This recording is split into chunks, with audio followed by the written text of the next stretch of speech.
జనం కోసం గజ్జె కట్టి సామ్రాజ్యవాదుల్ని గడగడలాడించిన గద్దరన్న ఇప్పుడెక్కడ? గురి తప్పి గుళ్ళు గోపురాలు తిరిగేస్తున్నారంటూ పేపర్లు టీవీలు చూపిస్తుంటే రాసేస్తుంటే మనబోటి సామాన్యుల గొంతు బొంగురుపోతోంది. జననాట్య మండలికి పురుడు పోసి పల్లెల్ని పట్టణాల్ని తన పాటతో అంటుకట్టి జనంలో చైతన్యం నింపి యుద్ధానికి సన్నద్ధం చేసిన 67 ఏళ్ల గద్దరన్న ఇప్పుడు రాజకీయాల్లోకి వస్తున్నారంటూ వార్తలు. పాలకులంతా దోపిడీ దొంగలేనట్టు చొరకత్తుల్లాంటి తన పాటలతో కుళ్లబొడిచిన ఆ ఖచ్చితత్వం ఇప్పుడెందుకు సడలిపోయిందో తెలీదు. అసలు ఈ ప్రజా యుద్ధ నౌక దారి మళ్ళిందా, లేక దారి తప్పిందా, లేక వార్ధక్యంలో వచ్చే సహజమైన మార్పు గద్దర్ ఆలోచన విధానాన్ని కూడా శాసించిందనుకోవాలా? దీనికి ఆయన చెప్పే సమాధానం ఏదైనా కావచ్చు. 25 సంవత్సరాలకు ముందు గద్దర్ గొంతును దోసిలి పట్టిన నాబోటి మీడియా మనుషులకైతే ప్రస్తుత పరిణామాల్ని జీర్ణించుకోవడం కొంచెం కష్టమే. 1000 తుపాకుల కంటే కూడా ప్రజాస్వామ్య ఉద్యమం అనేటువంటిది బలమైంది అని చెప్పి, అంటే ఈ ప్రజాస్వామ్య వాదం అంటే మీరు ఈ మధ్య బుల్లెట్ నుంచి బ్యాలెట్ వైపుకి మొగ్గు చూపుతున్నారనేటువంటి వార్తలకి అన్వయించుకోవచ్చా? మీరు ఎన్నికల్లోకి వెళ్తున్నారా? ఈ మధ్య ఒక పత్రికలు 2-3 పత్రికలు రాశాయి, నేను ఎన్నికల్లో పాల్గొనడం లేదు. ఇంకైపోయింది ఆన్సర్.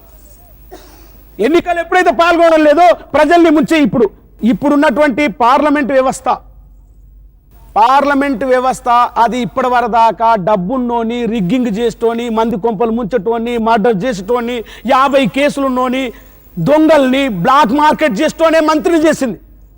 2 ఎకరాల భూమున్న చంద్రబాబు నాయుడు ఈరోజు మంత్రి అయ్యాడు. సారా ఎట్లా తెలుస్తుందో ఎమ్మెల్యే క్వార్టర్లో పోయి చూస్తే తెలుస్తుంది.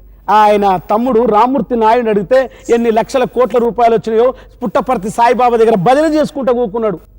ఎక్కడి నుండి వచ్చినాయి ఈ డబ్బంతా? కొందరు మాటతో స్ఫూర్తి నింపితే కొంతమంది పుస్తకాలు రాసి విప్లవం పుట్టిస్తారు. గుమ్మడి విఠలరావు ఎలియాస్ గద్దర్ మాత్రం తన పాటనే బాటగా ఎంచుకున్నారు.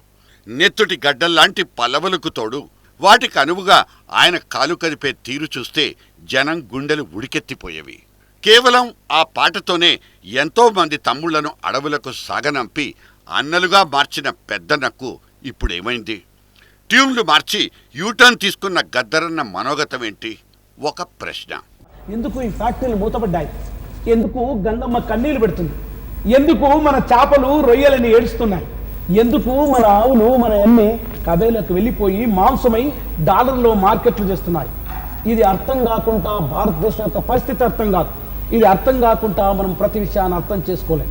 అదిగో చూడు, ఇది కనిపించకుండానే అమెరికా వాడు, జపాన్, జర్మనోడు, వరల్డ్ బ్యాంక్ అయి, IMF అయి, గ్యాట్ డంకలై మన దేశానికి ఎలా వస్తుందో ఇది అర్థం చేసుకోండి. అడుగడుగో అడుగో చూడు అమెరికోడో వస్తుండు, అడుగడుగో అడుగో చూడు అమెరికోడో వస్తుండు, అడుగడుగో అడుగో చూడు అమెరికోడో వస్తుండు. కొత్తగా ఏర్పడ్డ తెలంగాణ రాష్ట్రం సుభిక్షంగా ఉండేలా దీవించమని ఆ దేవుణ్ణి కోరుకున్నానంటూ ఓ గుడి బయట గద్దరన్న మాట. కొత్త సీఎం కేసీఆర్ పాలన మంచిగుందంటూ అదే గద్దరన్న నోటి నుంచి ఇంకో పొలిటికల్ స్టేట్మెంట్ కూడా. వేదాలు మతాలు కడుపు నింపవన్న ఆ ప్రజాకవుడే ఇప్పుడు వేద పాఠశాలల్లో తిరుగుతూ వేద పఠనాల్ని అలవాటుగా మార్చుకోవాలంటూ సందేశాలిస్తున్నారు.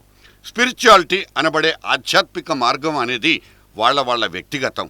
కాకపోతే గద్దరన్న పాట మాట కూడా రీమిక్స్ల బాట పట్టడమేంటన్నదే ప్రశ్న. ఆధ్యాత్మిక ప్రజాస్వామ్యవాదాన్ని గౌరవించిన వాడే నిజమైన మార్క్సిస్ట్.